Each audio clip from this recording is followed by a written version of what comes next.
What I want to bring to our attention tonight is I want to take a look at what's happening in Europe and what's happening here in America. And I think we have an elite ruling class that's aiming at free speech, and I think we need to pay attention to this because it's growing. We're seeing things on the news happen that is pretty scary about free speech and where they're going with this. And so I want to tackle this a little bit tonight. So you probably have heard that this guy, Pavel Durov, was arrested in France as he was flying in, and they arrested him because he is the platform owner of Telegram. And some of you are using Telegram. I don't know, but if you are, it is an encrypted service that he created to prevent Big Brother from looking at what you're writing and preventing other agencies from snooping in. So everything that you write on Telegram is encrypted. Well, the French don't like that, and the Europeans don't like that, and because you could probably understand why. They probably want to know what you're writing on Telegram and what's happening. And their excuse will always be, well, we have terrorists that are using Telegram, and we have seditionists, and we have crazy people that we want to monitor, and your platform doesn't allow us to be able to see what terrorists are doing, and therefore submit your platform to us, the EU, and so we can see what everyone's doing. And he said, no, I'm not going to do it. Not doing that. And so this has been a long battle. They're going to go after Elon, as you probably know. And I think it's important to watch this because this is going to come down to us, okay? It's going to come down to you and me. It's going to come down to our platforms for our church. It's going to come down to your platforms that you personally use. So this is going to have far-reaching effects because you think, well, that's some dude that's in Telegram. I don't even use Telegram. No, it's not just Telegram. They're coming for all of it, is the idea, okay? And what I want you to see is what they're trying to do to this guy, okay? So he's targeted, so he was detained, and he is detained by the National Anti-Fraud Office there in France over alleged facilitation, now notice what it says, facilitation of various crimes including terrorism, narcotics, trafficking, and fraud. Now, this guy hasn't done anything. He just owns the platform, okay? But again, I want you to see what they're labeling as, that he's facilitating these things. That's why we're arresting you, okay? They further accuse him of allowing an incalculable number of offenses and crimes to be committed on Telegram, for which he did nothing. They say you should have done something to these people who were doing this. In short, they are charging Durov as an accomplice to the crimes others have committed while using his app. Again, notice an accomplice to the crimes by people using the app, and the app is for free speech, and it's encrypted to protect people who are trying to communicate. So I want you to see the principle here. If they can go forward with this in the EU or bring this to the West and say, hey, look, Elon Musk, Rumble, Telegram, whatever, Facebook, whatever, Mark Zuckerberg, all these other things, if you guys can be charged and put in jail, we'll put you in jail for being an accomplice to the crimes that are happening, that are perpetrated on Telegram, Facebook, whatever platform, Rumble, YouTube, whatever. What do you think these guys are going to do? Okay? What does that mean for your freedom of speech? Okay? So the Paris prosecutor's office said Durov was detained as part of an investigation into whether platforms are enabling online criminality, including the exchange of child pornography, drug trafficking, the sale of unauthorized encryption software. Investigators are examining whether online platforms are breaking French law by refusing to cooperate with authorities in countering illegal content. Okay, so they're going to say, look, you're an accomplice to child pornography. You're an accomplice to drug trafficking, whatever it is. Okay, so that's how they're going to take people down. is charge them with these things, okay? And this is pretty scary because that means that any platform owner, especially in the EU, can be charged with this, and then criminal charges be brought and they put in jail. And so these guys, again, they're super wealthy, they're techno giants, but now the governments of the world don't like their activity. And what is the one thing they don't like? They're going to tell you, well, we just don't like the child pornography, and you guys are child pornographers, accomplices to that. No, what is it that they don't like?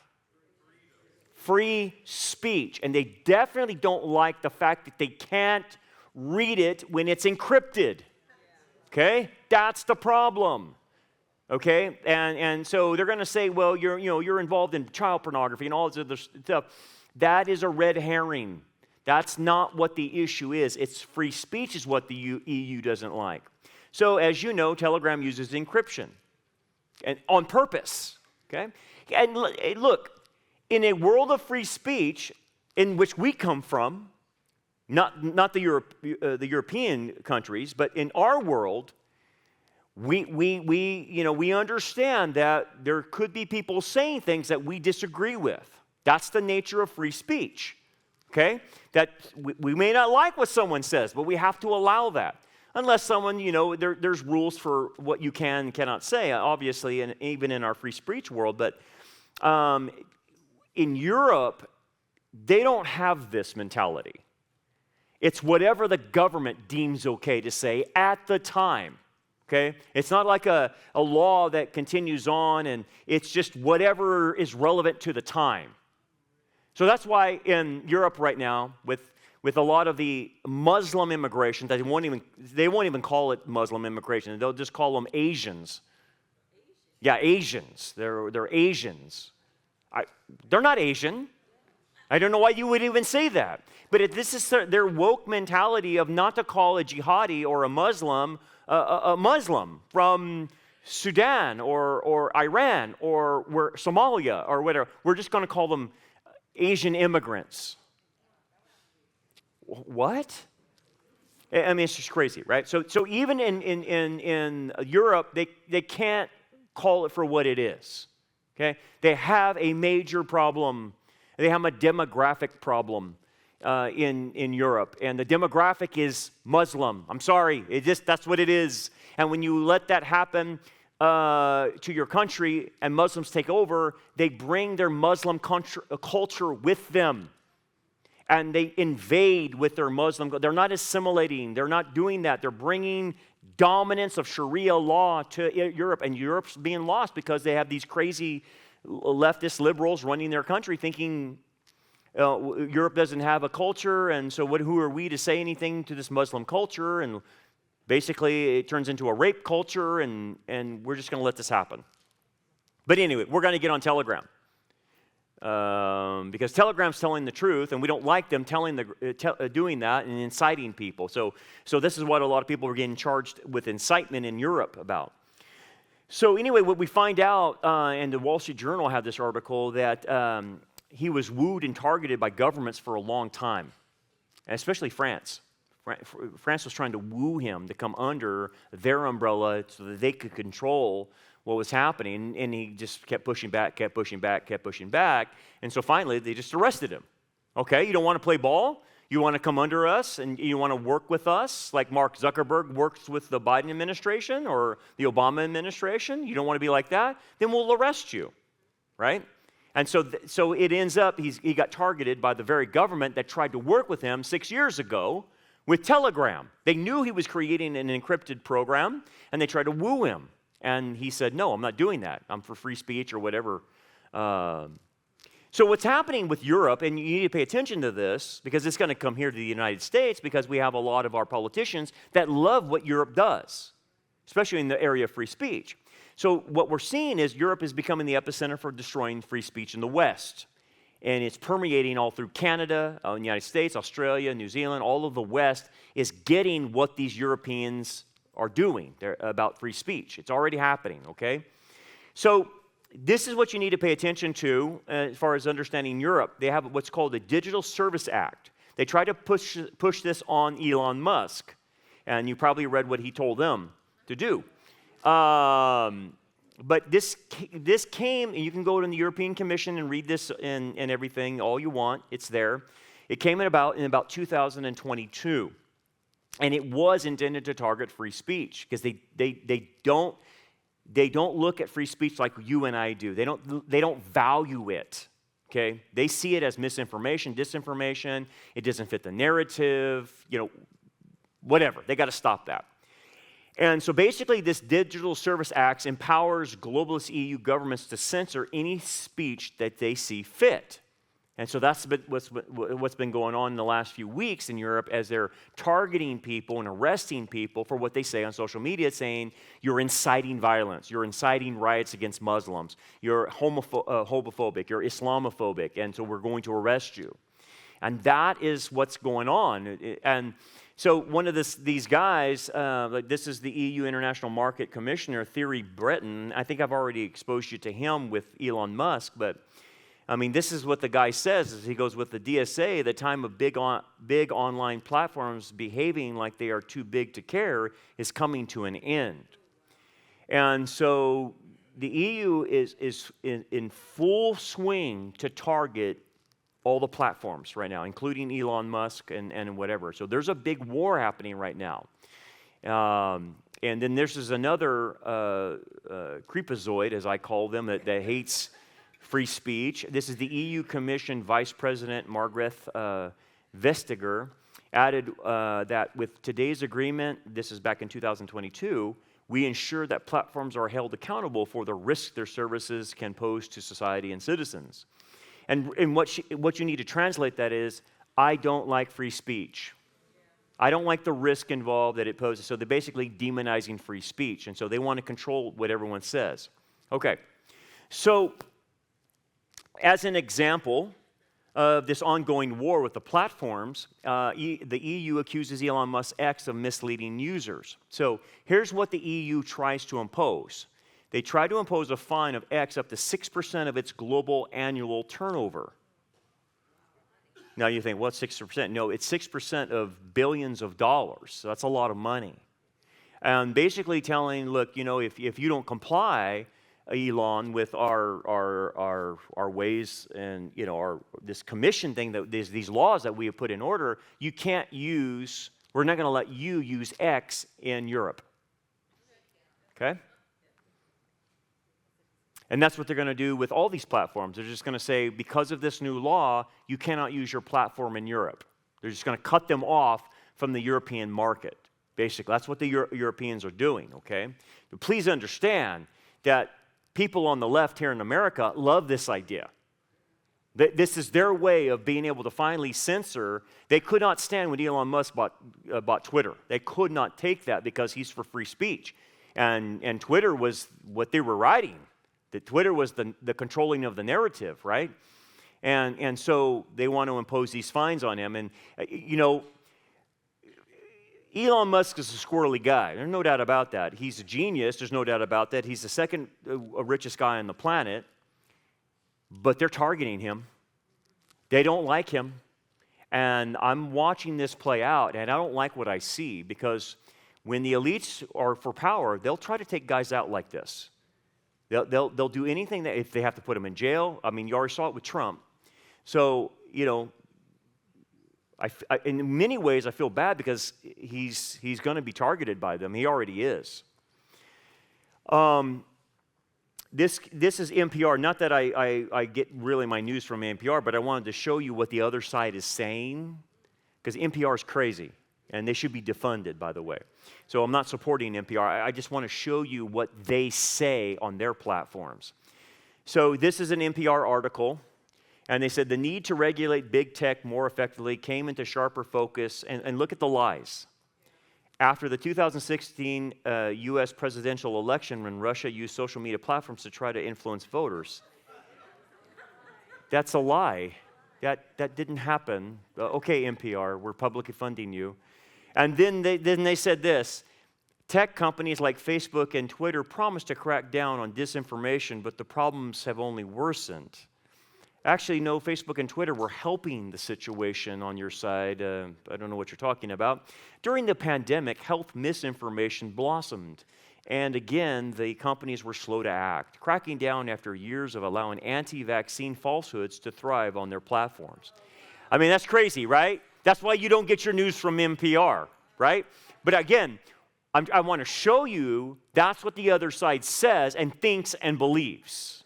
Now, that's useful idiot stuff right there. Like, that's not true. None of that's true, right? But again, they love the idea of targeting big tech because of all that disinformation about the vaccines or whatever it might be, and Russia interference, Russia, and whatever. So one guy I do like, Jonathan Turley, he's a law professor at George Washington University. He says that Digital Securities Act is one of the greatest threats to free speech that we have had today around the world, forcing social media companies to flag and report content that the EU deems harmful. So this is a big concern of his, and when you hear Jonathan Turley say that, you need to pay attention to this, because this kind of stuff is going to bleed into the United States. It's already bleeding into Canada, right? So here's some examples of what I'm talking about. So Google admits to changing search results for more Trump assassination searches and much more. They admit it. I don't know why they would admit it. I think there's a false flag being flown right now, saying, you know what, yeah, sorry. Because I don't know about you. I don't think Google is having a come to Jesus moment right now. And they're like, we repent, and that we're so sorry. I cannot believe we did that. I don't know what we're thinking. So when they come out with an admission that, hey, we changed the search results, sorry. Do they think I'm stupid? Do they think you're stupid? Because I don't believe it. I mean, I think they do. They think that the general population they think are stupid and will believe anything they say. Well, we came out and said, sorry, we messed up. We won't do it again. Really, I guarantee you'll do it more, and you'll double down on it even more, because I know what Google's up to. I know what they want. I know what their agenda is. So I think this is a false flag. I think this is a fake, I'm sorry, but we're going to continue to do what we're going to do. And we're going to work with the EU, and we're going to work with all these other creeps that want to silence free speech, because we're not going to allow Donald Trump to get in there. That's really, I think, what's going on here, right? It's a false apology. And then the best crocodile tear guy I've seen lately is Zuckerberg. And so, hey, if you're that stupid out there to think, you know what, he turned over a new leaf, Brandon, you're getting too hard on the guy. He really is a good guy, and he wants to help now. So back off, Brandon. He admitted to three things: that the Biden-Harris administration pressured Facebook to censor Americans. Okay, so he threw them under the bus. That the FBI had knowledge that the Hunter Biden laptop was real prior to December 2019, long before she had published a story about it in October 2020. Facebook censored Americans. He admitted to that. And then he admitted that Facebook censored the Hunter Biden laptop story due to the FBI pressure. So he admitted that. The FBI was putting pressure on him and all this other stuff. Now, again, I think this is a false flag. I think it's a fake apology. I think Zuckerberg is working in tandem with what's going on. And this is like a false apology to Jim Jordan. So here's I pulled this up. This is the apology that he read to Jim Jordan in front of Congress. And I just want you to go through it just so you can see it and hear it and try to understand what he's saying. I appreciate the committee's interest in content moderation on online platforms. As you are aware, Meta has produced thousands of documents as part of your investigation, and Meta doesn't employees available to transcribe interviews. I'm an open book, he's saying. I have nothing to hide. Hey. Further to our cooperation with your investigation, I welcome the opportunity to share what I've taken away from this process. So, I'm on your side, guys. So, it's just a joke, right? There's a lot of talk right now around how the U.S. government interacts with companies like Meta, and I want to be clear about our position. Really, what is it? Our platforms are for everybody. Really, they're for everybody, huh? Are they for Donald Trump? We're about promoting speech. No, you're not. You're about censoring speech and helping people connect in a safe and secure way. No, you're not. As part of this, we regularly hear from governments around the world and other various concerns about around public discourse and public safety. In 2021, senior officials from the Biden administration, including the White House, repeatedly pressured our teams for months to censor certain COVID-19 content, including humor and satire, and expressed a lot of frustration with our teams when we didn't agree. I doubt that. There was probably no disagreement. I doubt that. Ultimately, it was our decision whether or not to take the content down, and we own our decision. I don't really believe that. I believe the pressure was real, and they did it, including COVID-19 related charges we made to our enforcement in the wake of this pressure. And we know that was all a lie, right?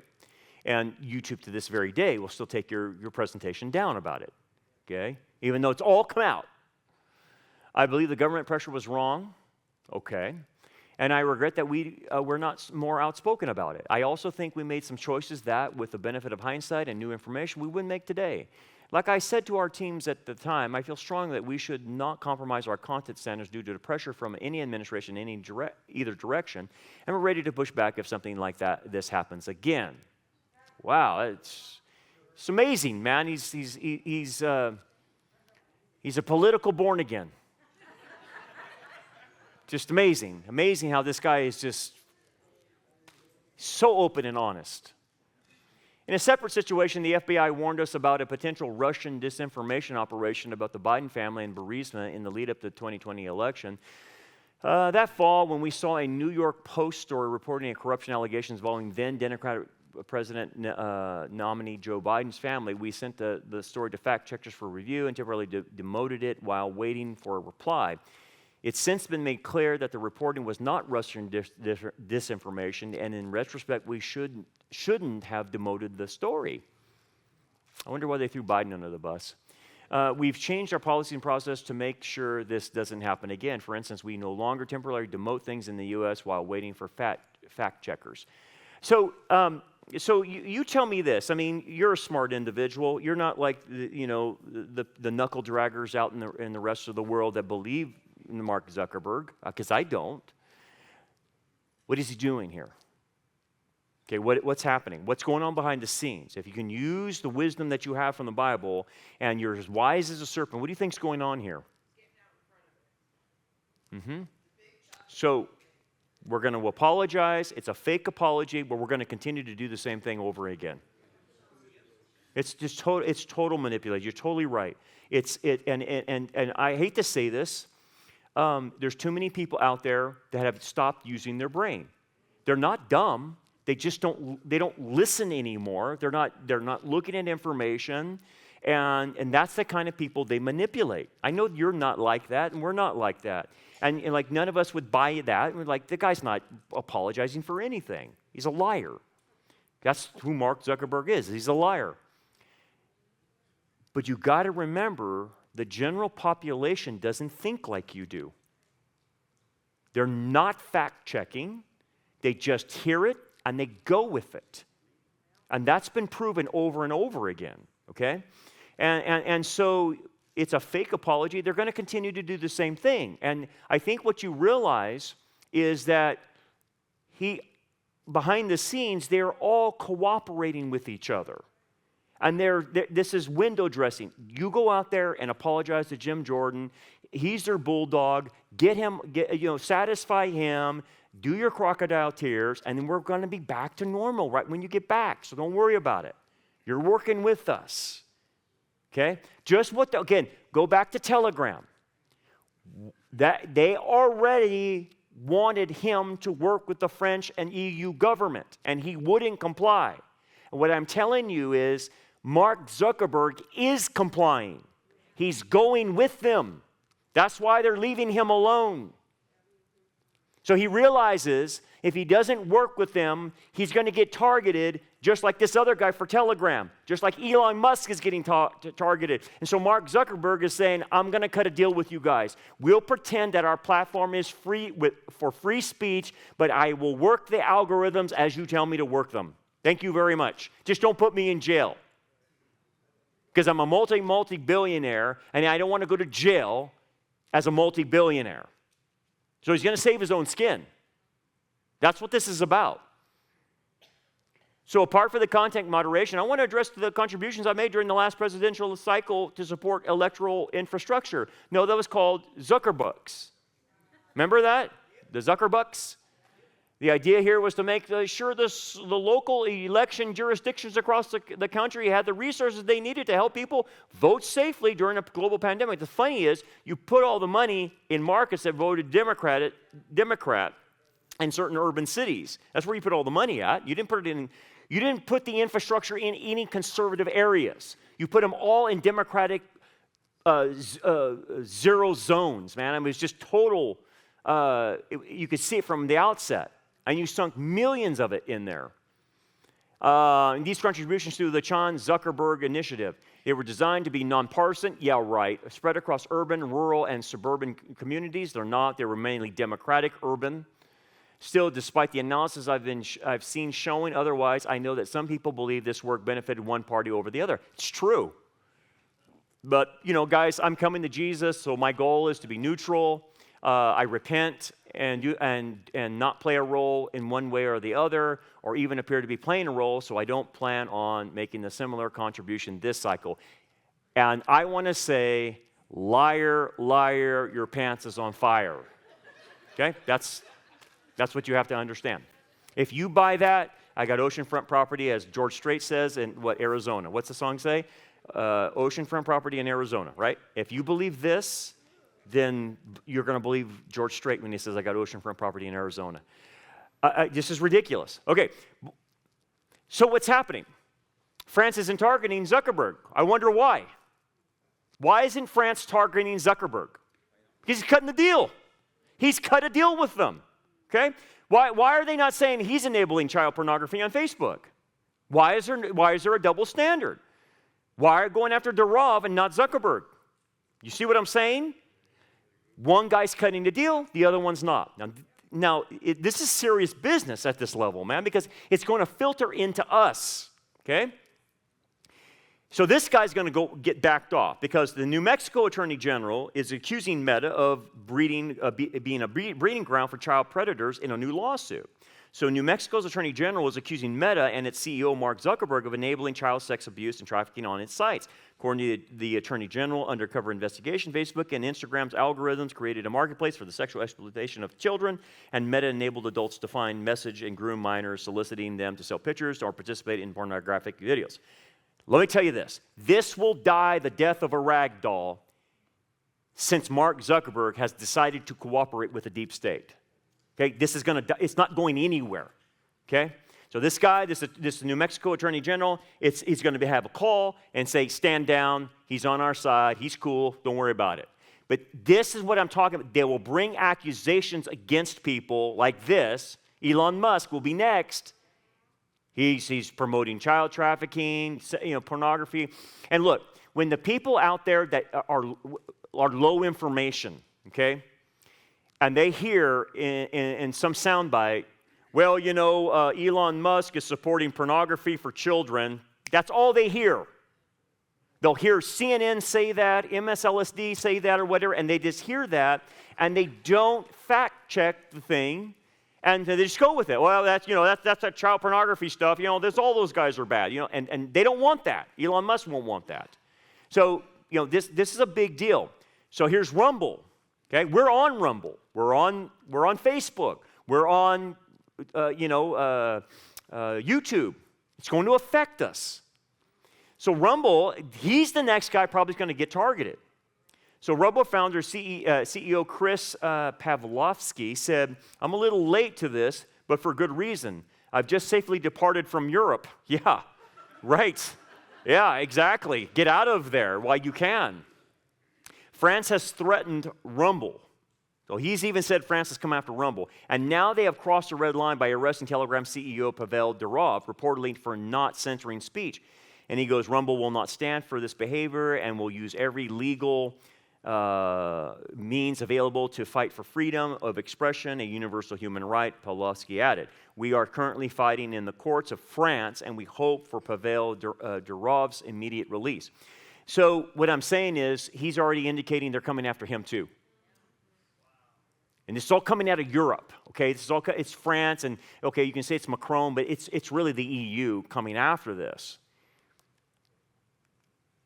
Here's Elon Musk's post. It is vital to the support of free speech that you forward X posts to people you know, especially in censorship-heavy countries. So what's getting ready to happen, if you interpret what Elon Musk is trying to say, is that the EU is so bad that the only way, if they censor X, the only way you would ever get something from X is if someone forwards it to you. But you're not going to be able to search for it. It would have to be forwarded to you, is what he's trying to say in Europe. So, again, he's trying to put it out there saying, wake up, people.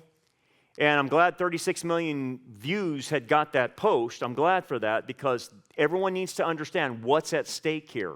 If they go after the social medias and shut the social medias down, especially in an election cycle like this, you won't know what the real story is on anything. The algorithms will change everything, you know?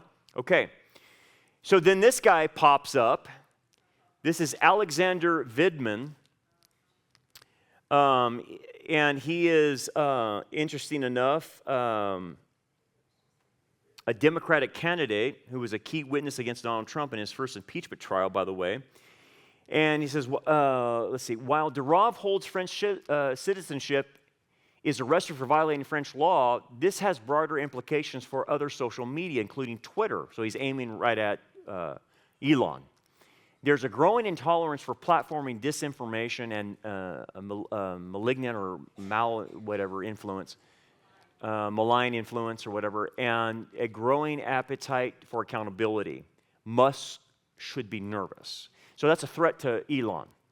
And so this guy, again, you know, he's a Democratic candidate, but again, here's the question then. Why is a Democratic candidate threatening Elon Musk, who is an American? I think he has American citizenship, right? So why should Elon be nervous about France's censorship? And he's an American. Because it's coming here. That's what the guy's signaling. That we want it here too for him. And for all the platforms. Again, he's just one guy, but I'm telling you, the whole Democratic National Convention is on this ticket. They all want it censored because, look, the greatest thing that threatens the Democratic National Convention is the truth. I'm sorry, but that's what it is. I mean, there's nothing on that platform that's godly. Nothing. And you go to the place, and we talked about it last week, you go to the place and you get a vasectomy and an abortion right in front of the DNC. I mean, come on. And you're surrounded by 170 radical Islamic terrorist watch groups or whatever that you allowed to have? I mean, we know what you're about. So they're telling, Musk, you should be nervous because we're coming after you too. And if we have to pin the tail on the donkey and say, well, you're contributing to child porn, you're doing this, we'll get you too. As an American citizen, you get what I'm saying? So it's coming here is the idea, okay? The only thing that's saving them right now in America is the Section 230 of the Communications Decency Act that protects social media companies from being charged as accomplices to most crimes committed on their platforms, okay? So this is a United States law, not a French law or European law. So this is protecting Elon Musk, okay? This would have protected this guy, Pavlov or whatever his name is, if he was an American citizen, but he's not. And though French and European law doesn't fall under Section 230, their double standard for platforms that comply with their censorship campaigns is clear. So this is what's saving the platforms right now in America, is this law right here. If the Democratic Party goes after repealing this law or taking it away or whatever they're wanting to do, change it, whatever, I don't know, then all of a sudden, all these platform guys become vulnerable at that point in time, just like what these other countries are doing to them. So this is something to pay attention to, is this Section 230 on Communications of Decency Act. Anyway, let's talk about this from a biblical standpoint because we're running out of time, though. So let's bring it together. So you understand on a personal level, this threatens free speech on your part to use social media. So if we have another shutdown, another lockdown, another virus, another vaccine, or whatever they come up with, the social media outlets are already doing their deals. And you're not going to be able to share it. You're not going to get the information or whatever it is, okay? So on a personal level, you're going to be cut off from information. So my thing to you on a personal level is you better figure out where to get your information from now. You better know how to tap into that. Because if you're going to think that in the next few years, you're going to be doing searches on Google and think you're going to find things, forget it. You're not going to find stories. I do that now. I type in the headline of a story that I know is on a conservative website. I know what the headline is, and it won't pull it up. It will not pull it up. And I have to really dig page after page after page to actually find the story. And it's like on page 10. You know, because it's buried by the algorithm. And I have the title. I have the title, and it won't pull up on Google, right? Not that I use Google as a search engine, but again, my experimentations with it, it's messed up. And then I experiment with AI. You just want to see what it's doing because I know a lot of people use AI. The AI is spitting out wrong information constantly about what happened. And it's about issues I know.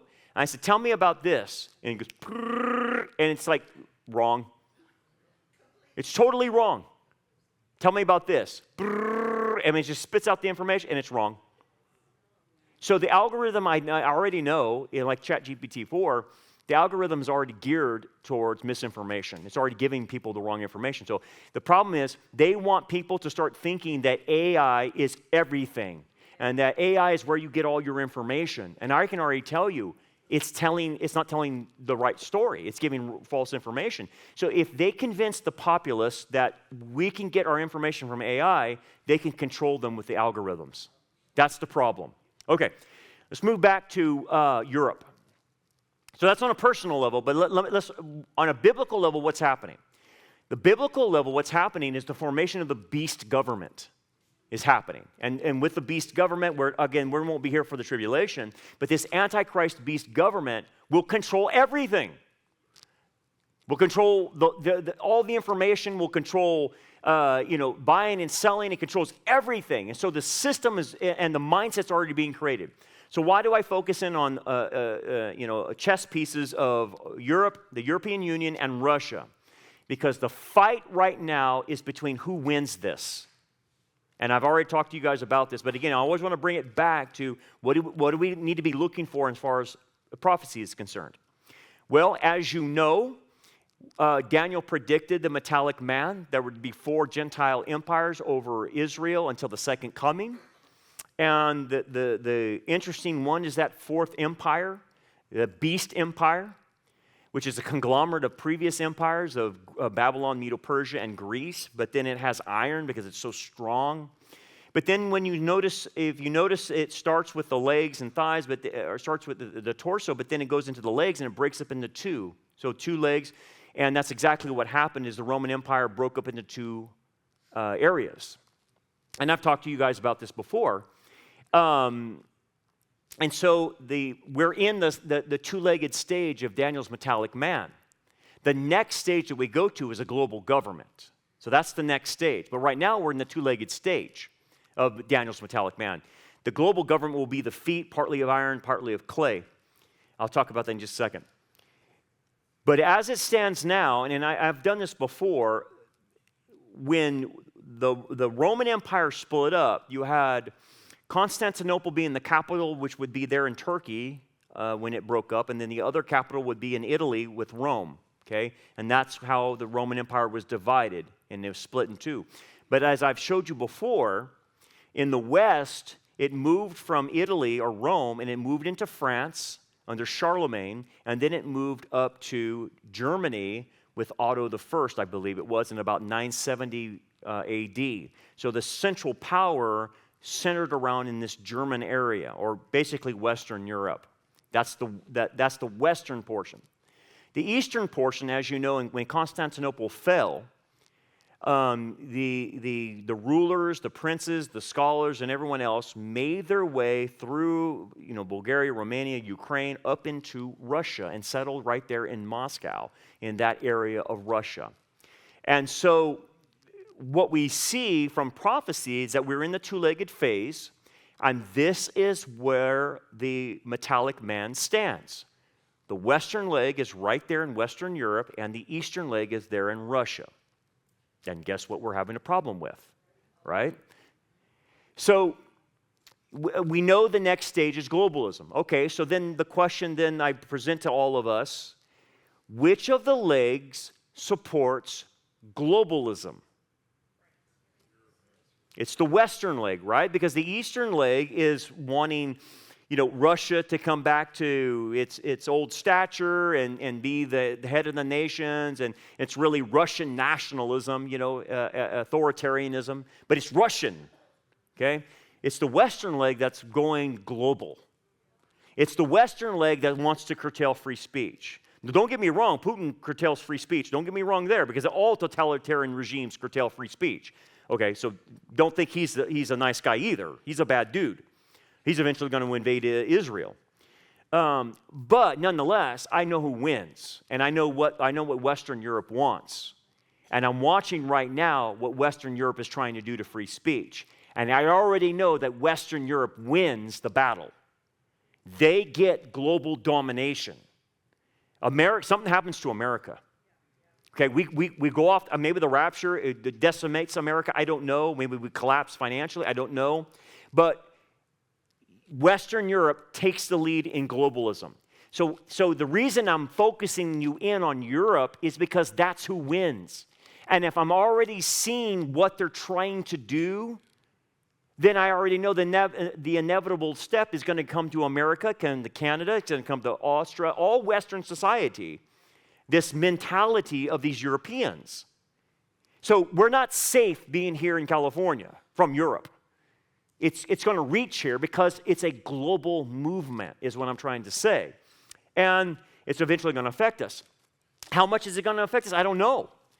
I do know that's one of the reasons why even in the church platform and even Tip of the Spear platform, we have our own platforms, we have our own apps, so that we are not dependent on these platforms, because Rumble could go down. They could target Rumble. Look what they did. Remember that that one company? They started up recently.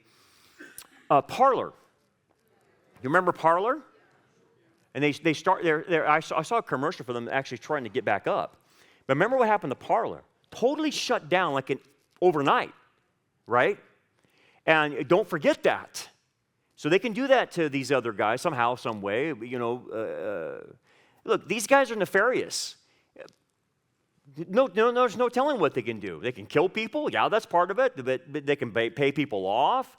They can say, we won't put you in jail. So they can do all kinds of things. And there's no telling what they did with Zuckerberg. No telling what they did. But, what Elon Musk said, and I showed you this article a couple weeks ago, is that they tried to buy him off. The Europeans tried to buy Elon Musk off, and he said, go pound sand. You're not going to buy me off. But and remember what he said is they tried to buy him off and said that you can continue to advertise as if you're promoting free speech, but hey, you'll be going with the European Commission's rules, which is really not free speech. So that he said that they already tried to do that with him. So there's some really bad stuff happening, and this is not stuff we're making up. It's happening, and it's happening during an election year. And I think on a personal level, what can you do? I think on a personal level, you and I have got to be the ones who distribute the truth out to people who don't know the facts and evidence. That's the burden's going to fall on our shoulders. And it's going to, because you already know it, you know they're lying, you know what they're doing, so you're already convinced, but you have to go out and tell other people. And what I mean by that, you've got to tell your family. You got to tell, the people around you, your neighbors, your friends, because it's going to come back on you for the trust. And here's how you're going to outdo the algorithm, okay? This is what the algorithm cannot do. The algorithm has no character, but you do. So when we talk about trusting God, we talk about trusting Him and we don't know how things will play itself out. and we don't know how things will happen, but he says, trust me. Well, what we're trusting is because we don't see what he says is going to happen, we have to trust the character of God for what he says is going to happen. Okay? That's how you trust God. You trust his character. Well, then when you bring it onto a personal level, I finally started realizing, okay, the only way we're going to outdo the algorithms is that people are going to trust us because we have good character and that we're giving them the right information. And we will earn that credibility by having the right character. That when everything is clouded from them and they don't know what's going on, they can go to you and say, hey, tell me what's going on, man, because this is crazy. And you will have the ability to do that. And so I think God will always allow that to happen because truth always wins. Truth always wins. But I think you're going to have to think of it in terms of you have to personalize the truth and be the one that carries the truth. You're going to have to be the one that bears it. And yeah, you're going to get pushback and stuff, but that's something all of us can do in this room. But more than ever, you're going to be the distributor of truth. It's not going to be coming from, they're not going to find newsstands, with newspapers or internet sites that are giving the right information. It's going to have to come from you. And so there's our job. In a world of lies, it's going to come down to you and I and having personal relationships with people and being able to say, that vaccine, that's really going to hurt you. You know that shutdown, that 6 feet distance, that's really not true. And you're going to have to be that kind of guy, right? Or that kind of person. You know what's happening in Israel? They're lying to you. They're not starving people in Israel. Israel is being very kind to the people and feeding them. Hamas is not the good guy. You're going to have to be that person. And I think you can do that. I think all of us can do that. But that's really the challenge as more and more of this is happening. So, anywho, we got to get running. I've taken too much of your time. So, yes, question. Let's do some questions and we'll buzz out of here. We get a mic to you.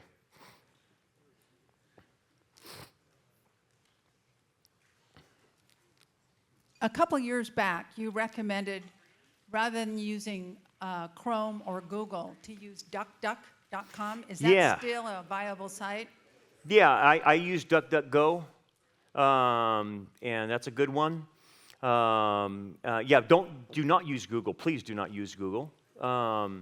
And I would say, anything you can, always try to find encryptions in your internet sites, because everything you do on the internet can and will be used against you at some point in time if they want to. And stuff could be made up. I just tell you this. I mean, there's some really things that are freaking me out right now on the internet. And one of the things is what our staff brought to my attention. And it was me speaking Chinese. Yeah, no kidding. No kidding. With my voice in Chinese. Same inflections. They played it for me. Oh my goodness. It wasn't, like some dubbed Bruce Lee movie thing, or whatever, and the mouth wasn't working right with the English and the Chinese language. It was really my mouth. The AI was actually controlling my mouth. And I was speaking Mandarin with my tone, inflection, my voice. It was my voice. And that freaked me out. Absolutely, the AI interpreted it absolutely correctly. But here's what I didn't, so the idea is that we're going to try to use that to speak Spanish, speak Cantonese, or whatever, Mandarin, in other languages. But the opposite is true. They could deep fake you and use that against you. And so there's that knife cuts both ways. And we're going to try to use it to reach people in other countries by speaking Mandarin or whatever. We're going to try to do this. It's a new frontier we're going on. But I realize at the same time, that can be used against me. And you could see me on a YouTube just, doing something, saying something crazy. And you're going to have to trust my character and say, I didn't say that. I didn't say that. Because they can do that, right? That's how scary and technologically it is. Anyway, Yeah, man. So it's crazy stuff going on right now. Okay, got a question back there. Yes, let's get her a mic. Let's get a mic to you. Hold on. How would one even know what one's saying if they're even repeating the words that you're saying in a different language? What if they're saying complete BS? Well, that's very possible. It's very possible. The apps could definitely to do that. The sources you have to trust. You have to know the sources you're using to trust. And this source that we're using is for churches to get the message out in different languages. But are there a bunch of other sources that could do that you couldn't trust? Absolutely. And so you better know what you're doing on the internet, that's for sure. Yeah, because it can be used against you, no doubt about it. They can do deep fakes with your picture, man. Put your head on someone else and you're committing a crime. There you go, you're arrested. We saw you. We saw you. Here's the video footage of you, and we heard your voice. You're cooked, man. Yeah.